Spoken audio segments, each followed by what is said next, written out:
cozinheiro municipal de Jales, está trazendo para a nossa região o Dr. Alírio Cerqueira Filho.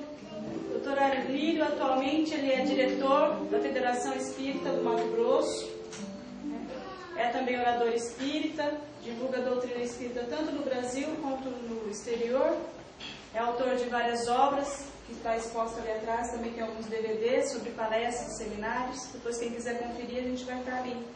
O doutor Alírio também, como profissional, ele é médico, né? Então tem o consultório dele lá, que atua também, e desenvolve um trabalho muito grandioso junto à Federação Espírita do Mato Grosso do Sul. Mora na cidade de Cuiabá, e que o senhor possa se sentir à vontade nessa casa, viu, doutor Alírio? À vontade.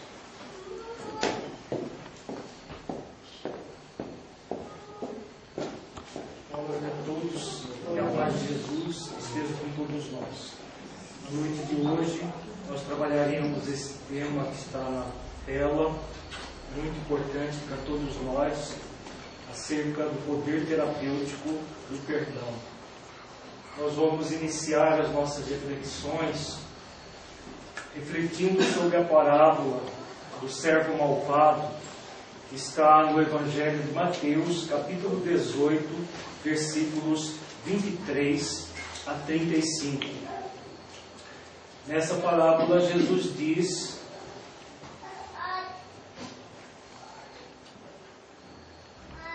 por isso, o reino dos céus pode comparar-se a um certo rei que quis fazer contas com os seus servos.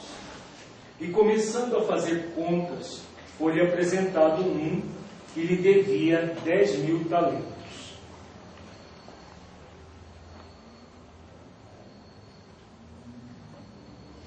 Então aquele servo, prostrando-se, o reverenciava, dizendo: Senhor, sê generoso para comigo, e tudo te pagarei. Então o senhor daquele servo, movido de íntima compaixão, soltou e perdoou-lhe a dívida. Saindo, porém, aquele servo, encontrou um dos seus conservos, que lhe devia 100 dinheiros. E lançando mão dele, sufocava-o, dizendo: paga-me o que me deves. Então o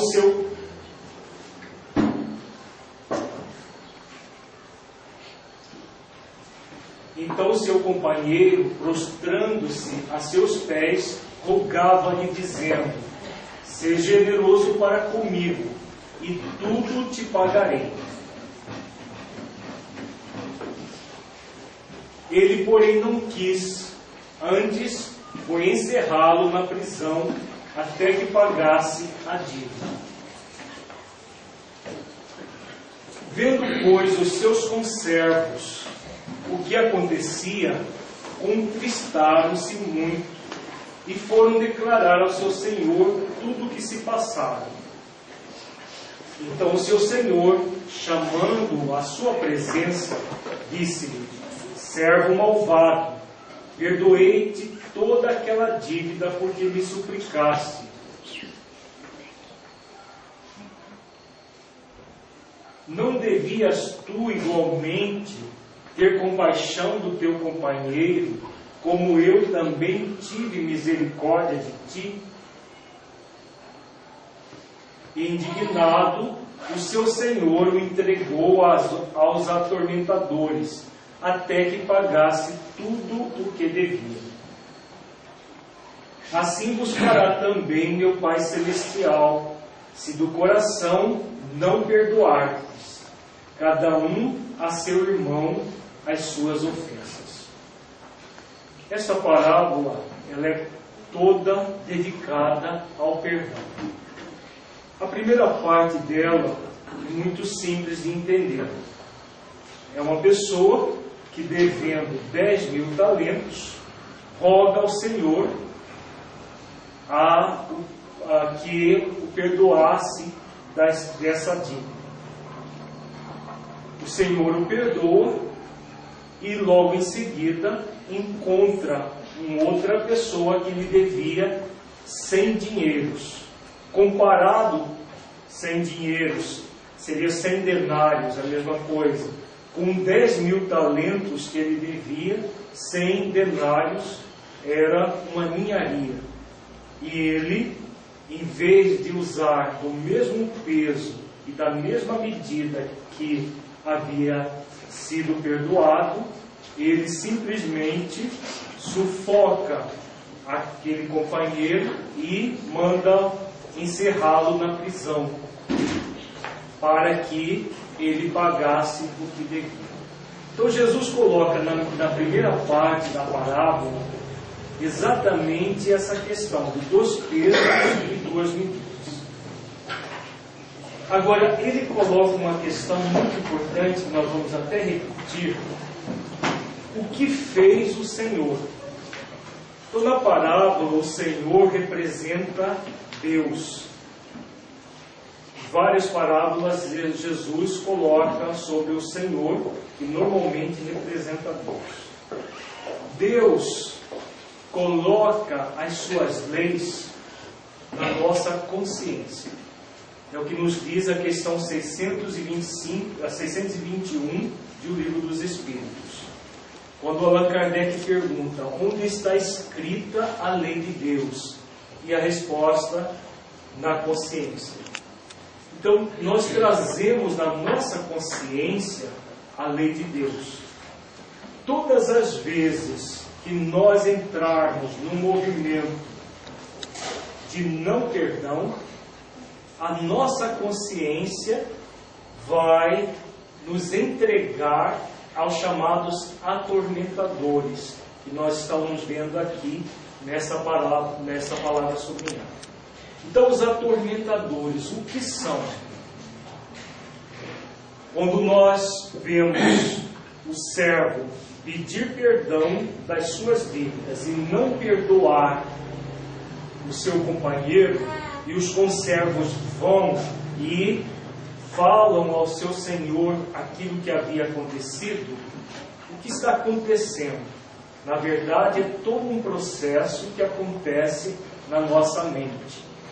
Os atormentadores, nós vamos ver aqui, que eles vão ficar presentes dentro de nós até que nós perdoemos.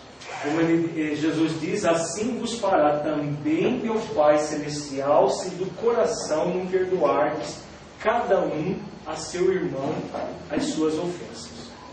Então, como nós trazemos a lei divina na nossa consciência, não há como ludibriar a nossa consciência. Quando nós solicitamos algo para nós, nós somos convidados pela vida a oferecer aos outros da mesma forma que nós queremos que aquilo aconteça conosco. É aquilo que Jesus nos ensina, para que nós façamos aos outros aquilo que gostaríamos que os outros fizessem a nós. Todas as vezes que nós procedemos de maneira diferente, em vez de desenvolver a compaixão cristã que nos convida a fazer aos outros aquilo que gostaríamos que fosse feito a nós, nós vamos ser entregues aos atormentadores. Então vejamos que todas as vezes que nós agimos de uma forma equivocada, nós vamos nos desviar da chamada lei de amor. Existe uma lei maior que está presente na nossa própria consciência, que é a lei do amor. Todas as vezes que nós agimos de forma contrária ao amor cristão, à compaixão cristã, nós nos desviamos dessa lei. Esse desvio vai produzir em nós os chamados atormentadores. Agora, quem são os atormentadores? Nós temos 2 tipos de atormentadores: o remorso e a culpa. O remorso e a culpa são os atormentadores que nos atormentam todas as vezes que nós agimos fora da lei do amor. Quando nós não nos auto-perdoamos. Quando nós exigimos de nós algo que nós ainda não podemos dar, nós vamos entrar no remorso, na culpa, que é a ausência do perdão para nós mesmos, gerado pelo alto desamor. Nós temos um movimento de alto desamor, em vez de cultivar o alto amor que nós somos convidados a realizar.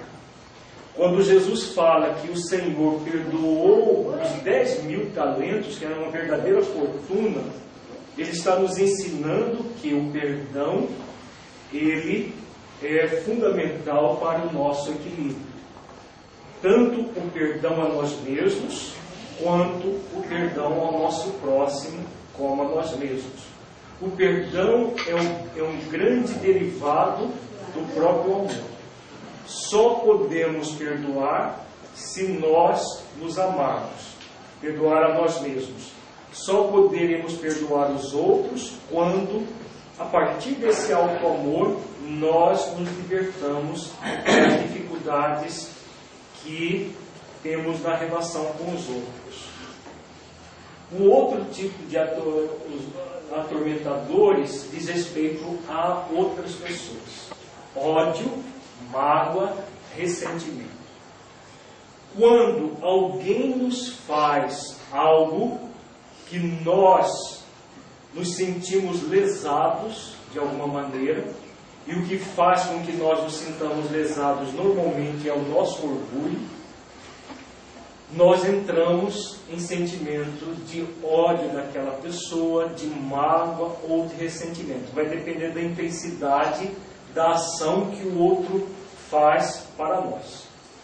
Então, quando nós estamos sob essa ação desses sentimentos, nós estamos desenvolvendo o halo desamor. Halo significa o diferente, o outro, o próximo. Então é o desamor ao próximo, as pessoas que têm algum relacionamento conosco, porque ninguém odeia quem nunca viu na vida, quem não conhece. Ninguém sente mágoa ou ressentimento de alguém que não conhece. Nós sentimos mágoas, ressentimento, muitas vezes ódio, de pessoas que tiveram relacionamento conosco, de alguma maneira, e em algum momento nos feriram. Nos feriram o orgulho, e aí nós não perdoamos, como foi o caso do servo com o seu companheiro. Ele pediu perdão às suas dívidas, mas na hora de perdoar, ele simplesmente deu vazão a todo o seu ódio, a toda a sua mágoa e o seu ressentimento. Então, esses sentimentos, a moderna ciência da psiconeuroimunologia, quem assistiu a nossa palestra ontem, nós falamos sobre o poder terapêutico do amor. O poder terapêutico do perdão está intimamente ligado a tudo aquilo que nós falamos na palestra de ontem. E essa moderna ciência da psiconeuroimunologia, que é um ramo da medicina, ela fala que tudo aquilo que nós trazemos na mente, pensamentos, sentimentos, vão gerar uma resposta psíquica, neurológica. O nosso sistema neurológico, ele recebe o impacto daquilo que está na nossa mente. O sistema imunológico, que faz a defesa do nosso corpo contra os micro-organismos, as células cancerosas, por exemplo, é o sistema imunológico que destrói as células que se proliferam de uma forma inadequada. Então, psico, mente, neuro, sistema nervoso, imunológico é o que faz a nossa defesa. Então, todas as vezes que nós desenvolvemos os atormentadores, seja no remorso, na culpa, no ódio, na mágoa, no ressentimento, seja no ódio a nós mesmos, que gera o remorso e a culpa, o ódio aos outros, que gera a mágoa e o ressentimento, nós vamos ter grandes problemas psíquicos, neurológicos e imunológicos também. O câncer já existem comprovações que correlacionam diretamente o câncer ao sentimento de culpa, a mágoa e o ressentimento. Existe nos Estados Unidos um grande pesquisador chamado Dr. Carl Simon, que já faz um trabalho há mais de 20 anos correlacionando o ressentimento, a mágoa, a culpa ao câncer. O Dr. Simon tem um centro de tratamento de pessoas com câncer no Texas, nos Estados Unidos, e ele recebe pacientes desenganados de todo o país e até do exterior, que vão para lá como último recurso. Pessoas que a medicina convencional já descartou como irreversível, e em muitos casos ele consegue ajudar a pessoa a revertê-lo a partir do perdão, tanto do auto-perdão quanto do perdão ao próximo. O auto-perdão e o halo-perdão, fazendo com que a pessoa, conduzindo a pessoa a se libertar tanto da culpa quanto do ressentimento, que são dois sentimentos realmente tormentosos. Quando nós sentimos culpa e remorso, é uma verdadeira tormenta. Só quem já sentiu o remorso sabe quanto é tormentoso isso. Quem sente ódio, mágoa e ressentimento vive numa tormenta intensa. Isso no nível psíquico. E tudo que acontece no nível psíquico nós projetamos no nosso corpo. Então, por isso, o câncer que é desenvolvido quando nós nutrimos esses pensamentos e sentimentos. E o Dr. Simon, ele tem até um livro muito interessante, aqueles que tiverem curiosidade de conhecer o trabalho dele, chama-se Com a Vida de Novo, que ele explica todo o método muito simples, focado no auto-amor e no auto-perdão, no amor ao próximo e no perdão ao próximo, levando as pessoas a se libertarem dos chamados atormentadores. Então, todos nós somos convidados pela vida a nos libertar pelo perdão. Perdão é esse instrumento de um profundo auto-amor. Muitas vezes nós utilizamos o perdão no nosso consultório e explicamos para as pessoas que o ressentimento é um ato de desamor para o próximo, mas que começa consigo mesmo. Porque a pessoa que nutre o ressentimento, ela vive numa tormenta e ela pode adoecer profundamente, não apenas de doenças físicas como câncer, mas doenças mentais como a depressão, como crise de ansiedade, de pânico. Todas essas são doenças que podem ser causadas por esse movimento de ressentimento. Nós sempre usamos uma metáfora para orientar as pessoas por que o ressentimento é um ato de autodesamor, primeiramente. Ele é um desamor pelo outro, mas principalmente para a própria pessoa. Vamos imaginar que alguém que tenha feito algo para nós, mesmo que seja muito grave. Certa vez eu atendi uma senhora que a filha dela, uma filha única, havia sido estuprada e morta por dois rapazes. Essa senhora passou a sentir um ódio tamanho dos rapazes que acabaram sendo presos, que o desejo dela, que ela nutria diariamente, era de ir na prisão para furar os olhos dos dois rapazes. E ela, quando nos buscou, estava com 38 quilos de peso. Estava praticamente couro e osso, num estado depressivo muito intenso. E o que tinha levado àquela situação era o ressentimento. ressentimento violento que a atormentava já fazia quase 2 anos. E quando, numa situação como essa, é claro que nós sabemos que é muito difícil perdoar. Perdoar a pessoa que gerou um ato desse.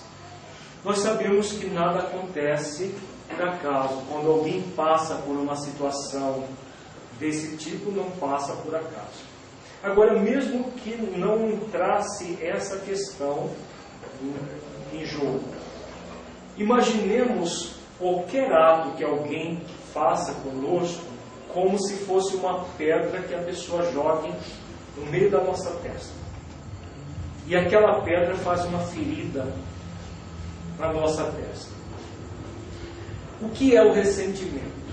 O ressentimento simplesmente é um ato que faz com que a pessoa todos os dias pegue um estilete e machuque a ferida, para fazer com que aquela ferida sempre permaneça viva, sangrando, para que ela mostre para todo mundo o que fizeram para ela, para que ela mostre um dia para o agressor que a jogou aquela pedra o que ele fez para ela, para que ela possa um dia mostrar e jogar também uma pedra no outro, para fazer uma ferida na testa do outro. Existem múltiplas razões para isso. Qualquer que seja a razão que gera, que produz esse estado de ódio, de mágoa, de ressentimento, se nós diariamente machucarmos uma ferida, o que vai acontecer? Aquela ferida não cicatriza. No primeiro momento é o outro responsável pela ferida. No segundo momento é a própria pessoa a responsável pela ferida. Porque em vez de passar o medicamento correto para que a ferida cicatrize, ela machuca diariamente a ferida. Podemos fazer isso, mas não nos convém. Porque se nós machucarmos diariamente uma ferida que alguém tenha produzido em nós, nós seremos corresponsáveis pela ferida que não cicatriza.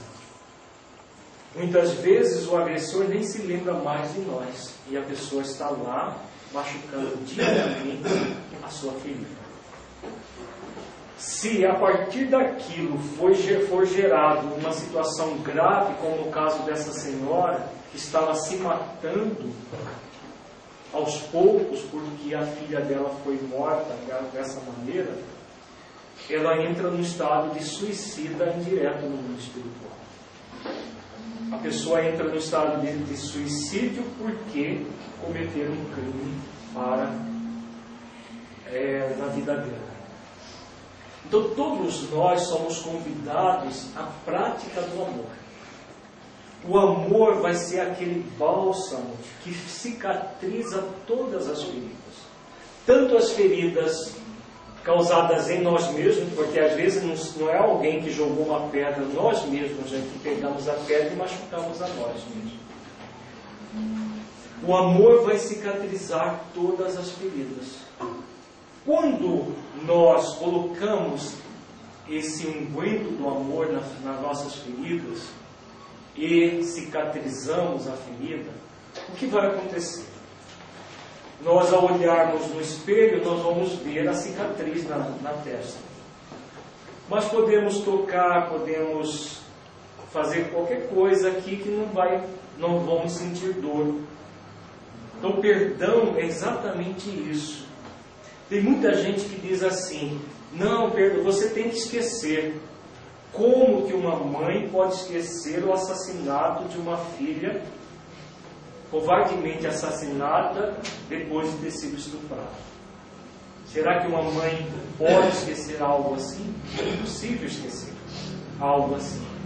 Agora, é possível perdoar um ato de alto amor profundo? Sim. E perdoar não é esquecer, é cicatrizar aquela ferida. A pessoa que cometeu o ato é muito mais muito mais infeliz do que quem resgatou o débito a partir daquele ato. A filha dela, no caso dessa senhora, só para exemplificar, resgatou o débito. Os assassinos criaram um débito para suas próprias consciências. Cedo ou tarde eles vão cair nos atormentadores do remorso e da culpa. Não precisa dela se vingar furando os olhos deles e entrando por sua vez no remorso e na culpa cedo ou tarde. É fundamental que nós aprendamos a colocar o amor sobre as nossas feridas. E aí o amor cicatriza, nos liberta do remorso, da culpa, do ódio, da mágoa e do ressentimento. Então, como nós dissemos, a medicina moderna coloca hoje tanto o remorso e culpa quanto o ressentimento como grandes causadores de doenças físicas e emocionais, como câncer, mal de Alzheimer, depressão, ansiedade, pânico, dentre outros. São os atormentadores a que se refere Jesus, que estarão nos convidando pela dor a voltar ao amor do qual nos afastamos. Então nós vamos, a doença mais intensa é o próprio desamor. Esse desamor todo vai produzir doenças várias. Cada um vai ter aquilo que é a doença que tem maior dificuldades, o órgão que é mais frágil devido a lesões que nós mesmos produzimos no nosso passado espiritual, no nosso perispírito. Nós vamos, devido à fragilidade daqueles órgãos, aí termos doenças, determinadas doenças daqueles órgãos. Existem pessoas, por exemplo, que criam doenças chamadas autoimunes. Doenças autoimunes são doenças que o próprio corpo começa a destruir-se. Em vez de os anticorpos funcionarem para destruir micro-organismos externos, começa a destruir os órgãos do corpo. Doenças como lúpus eritematoso sistêmico, doenças como artrite reumatoide, esclerodermia e outras são doenças que o próprio corpo começa a se agredir. O mal de Alzheimer, por exemplo, uma doença muito comum nos nossos dias, que tem aumentado assim de uma forma assustadora, até para os médicos. O que é o mal de Alzheimer do ponto de vista espiritual? É a pessoa que se culpa de uma forma tão intensa que ela começa a dar impactos mentais para esquecer.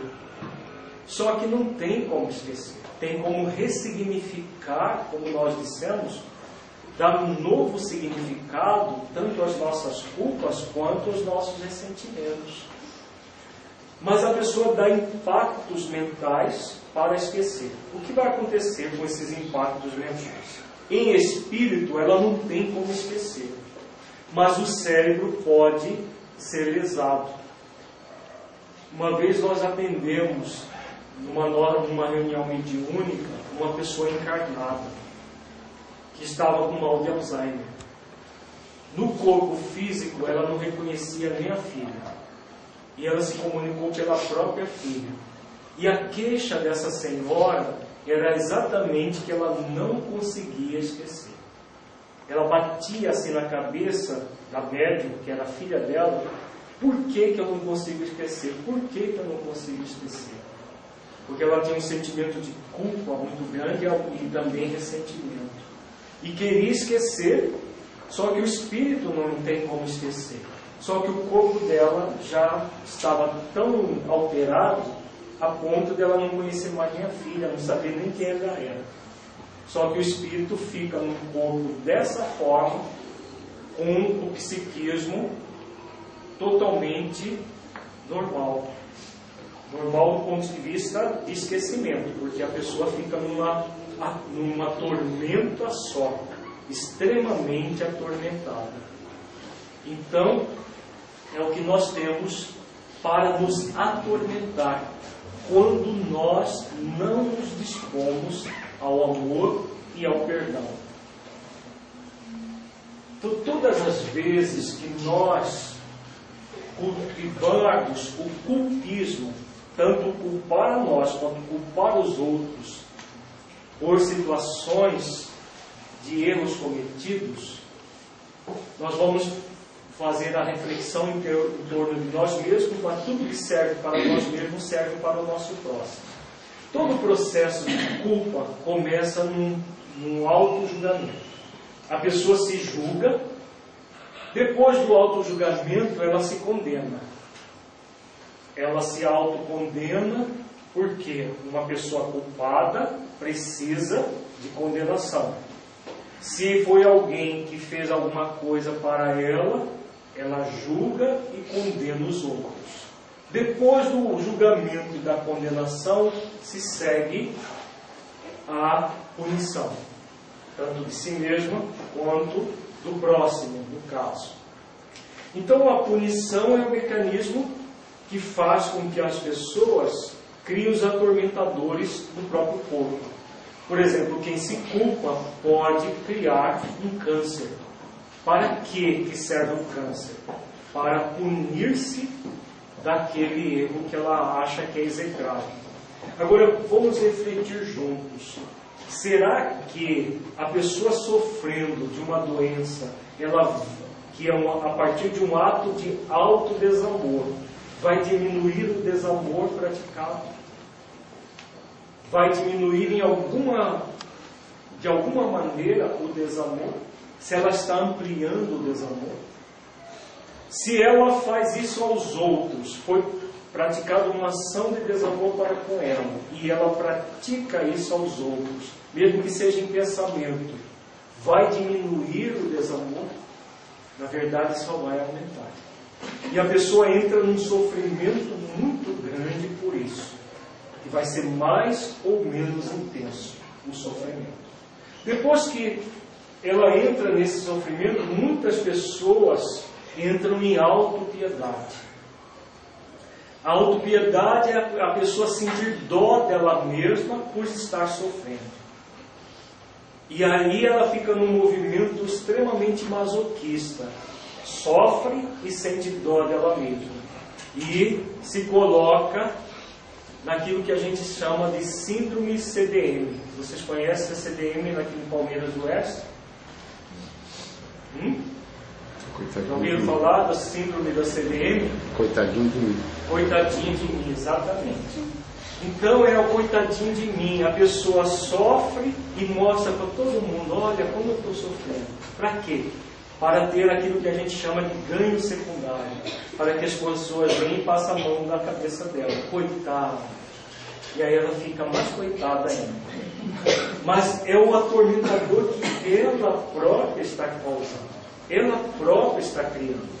Nós não estamos querendo dizer que todos os casos de câncer têm essa mesma origem, mas muitos deles têm. Às vezes não tem na origem nessa existência, mas tem em outras existências. Então a pessoa entra num movimento de autopiedade, como se aquilo fosse resolver o problema. E aí, o que o problema vai apenas aumentar. Então o que gera isso? Rebeldia, perfeccionismo, orgulho, desamor, pseudo-responsabilidade.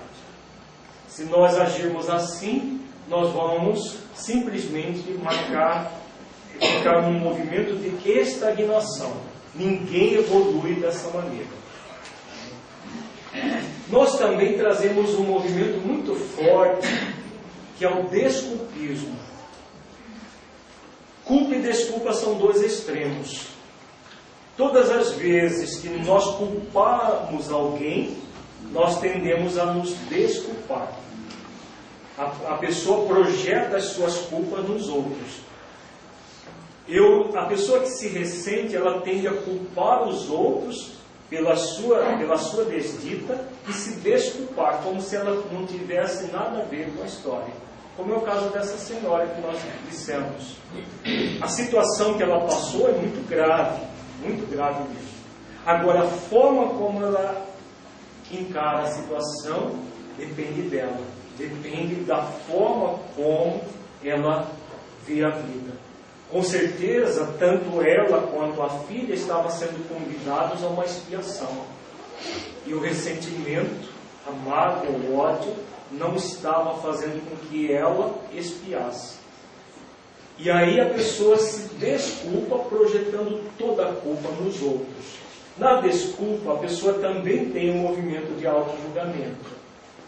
Depois que ela se julga, em vez de entrar na autocondenação, como no mecanismo da culpa, ela entra na autojustificativa.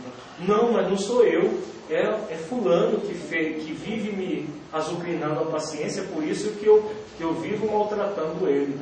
A pessoa entra no movimento de justificar as suas dificuldades. O problema sempre está no outro e não nela. Depois dela se auto-justificar, ela entra num movimento de irresponsabilidade. Como se a responsabilidade por tudo aquilo que acontece a ela não fosse ela própria, fosse os outros. Então ela age de uma maneira irresponsável. Nesse movimento acontece uma alienação, um processo de racionalização das dificuldades da própria pessoa, uma fuga da realidade. Então a pessoa tenta fugir da realidade como se fosse possível fugir. Na verdade, nós tentamos, mas é impossível fugir da realidade. Todos nós somos convidados, diante tanto dos erros que nós cometemos, quanto os outros cometem na relação conosco, somos convidados à ação responsável, geradora do perdão cristão. Como é o perdão cristão? O perdão cristão, ele começa a partir da autoconsciência. Se eu errei, eu necessito reparar o meu erro. Me perdoar, não simplesmente como muita gente acha que perdoar é anular o que se fez. Seja nós mesmos, seja os outros, o que os outros fizeram. Não é possível anular de uma forma simplista, simplesmente com um ato. É necessário todo um esforço, um movimento na direção da anulação. Então o perdão é um movimento de autoconsciência, seja para nós, seja para os outros. Quando nós estamos conscientes de que o melhor caminho é o amor, nós começamos a nossa libertação. Eu estou consciente que o meu compromisso é com a minha evolução. E eu só posso evoluir pelo amor. E aí a pessoa consciente começa esse caminho para dentro de si. A partir da autoconsciência, ela vai se responsabilizar pelo seu erro.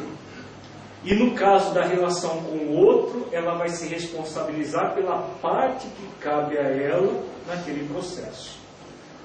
Os outros nós não podemos mudar, nós podemos mudar a nós mesmos, a forma como nós vemos as coisas. A partir da responsabilização, nós somos convidados ao arrependimento quando fomos nós que erramos. Nós podemos convidar outras pessoas a se arrepender, se elas quiserem se arrepender. Agora, cedo ou tarde, qualquer pessoa que nos tenha feito algo vai, pelas leis de causa e efeito, se arrepender e expiar o crime cometido. Se nós entramos num movimento de ódio e de ressentimento, nós vamos criar problemas para nós mesmos. Então somos convidados, no nosso caso, a nos arrepender dos nossos atos. A partir do arrependimento, nós somos convidados a fazer uma autoanálise das dificuldades que nós criamos. O que está acontecendo o que aconteceu, melhor dizendo, para gerarmos aquela falta, aquele erro. A partir da autoanálise, nós somos convidados a aprender com ele. Ao aprender com o erro, o que nós estamos fazendo? Nós estamos evoluindo. Nós somos todos criados simples e ignorantes.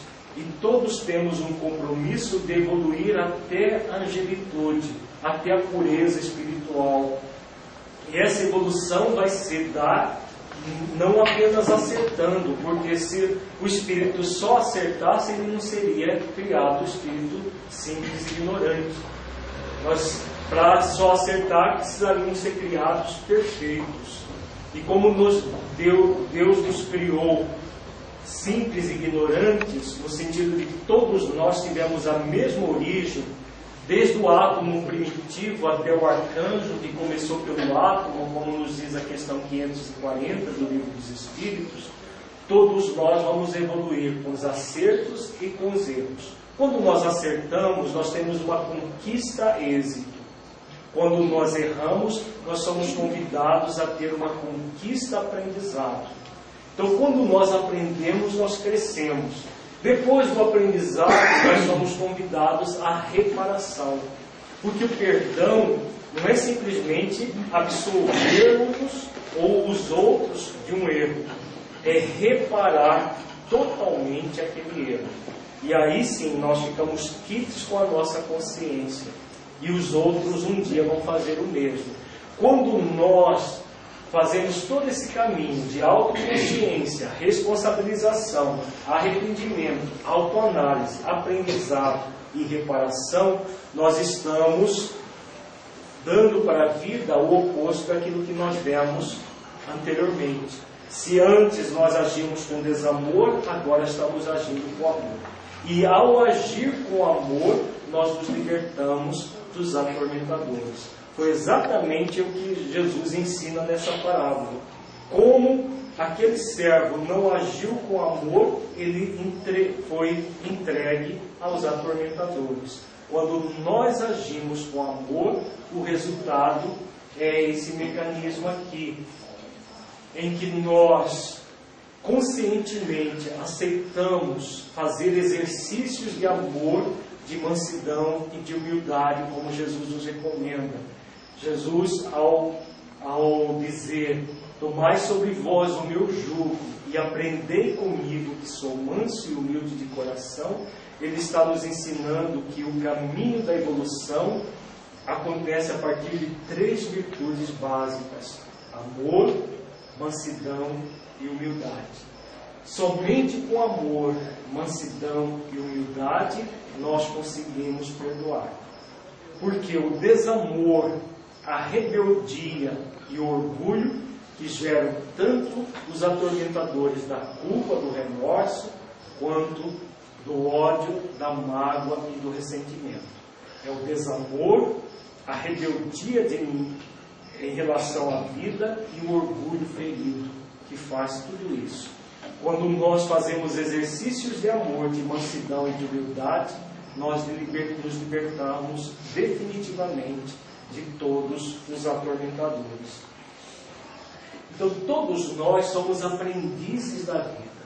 E se somos aprendizes, é fundamental que nós nos vejamos como seres perfeitíveis. Seres que estamos num processo de aperfeiçoamento. Isso é válido para nós, é válido para o nosso próximo também. Então, o poder terapêutico do perdão é um caminho de amor para nos libertarmos do sofrimento. Do sofrimento que os atormentadores nos causam. Se nós queremos realmente nos libertar dessas verdadeiras tormentas que nos produzem muitas doenças, é fundamental que nós realizemos exercícios para sentir o amor em nossos corações. E o caminho para que nós façamos esses exercícios é Jesus. Jesus, quando nos convida, vinde a mim, todos os que estáis aflitos, sobrecarregados, oprimidos, e eu vos aliviarei. Tomai sobre vós o meu jugo e aprendei comigo, que sou manso e humilde de coração. Encontrareis descanso para a vossa alma, porque suave é meu jugo e meu fardo é leve. Quando nós nos entregamos aos atormentadores, o jugo fica perverso, o fardo fica muito pesado. essa mãe que nós falamos aqui, que merece as nossas orações, ela tornou o fardo dela pesadíssimo. Mas não foi a vida que fez isso. Foi ela própria, com o ressentimento, com o ódio, com a mágoa que ela passou a ter dos assassinos da sua filha. Quantos casos existem desse tipo? São centenas, milhares de casos desse tipo. Então, todos nós que estejamos passando por uma dificuldade qualquer, por uma aflição qualquer, seja mais ou menos intensa, é fundamental que nós lembremos de Jesus, nos dizendo: vinde a mim. Basta que nós nos aproximemos do amor de Jesus para que esse amor nos alivie. A partir desse alívio, nós somos convidados a tomar o jugo dele, que é a diretriz do amor que ele nos ensina, para aprender a fazendo exercícios de amor, de mansidão e de humildade, nos libertarmos definitivamente dos atormentadores, da culpa, da desculpa, do ódio, da mágoa, do ressentimento, para tornar a nossa vida um verdadeiro descanso, para obtermos o descanso para a alma como Jesus nos convida. Com o descanso para a alma, o jugo será sempre suave, o fardo será sempre leve. E nós é que vamos criar tanto o jugo suave quanto o fardo leve para nós, a partir das nossas ações de amor diante da vida. A partir do momento que chegamos realmente à conclusão de que é o amor e o perdão o caminho para que nós possamos realmente evoluir e crescer, nós nos libertamos totalmente desses atormentadores. E passamos a ter uma vida cada vez mais suave, cada vez mais leve, libertos totalmente do sofrimento. Muita paz a todos e até uma próxima oportunidade.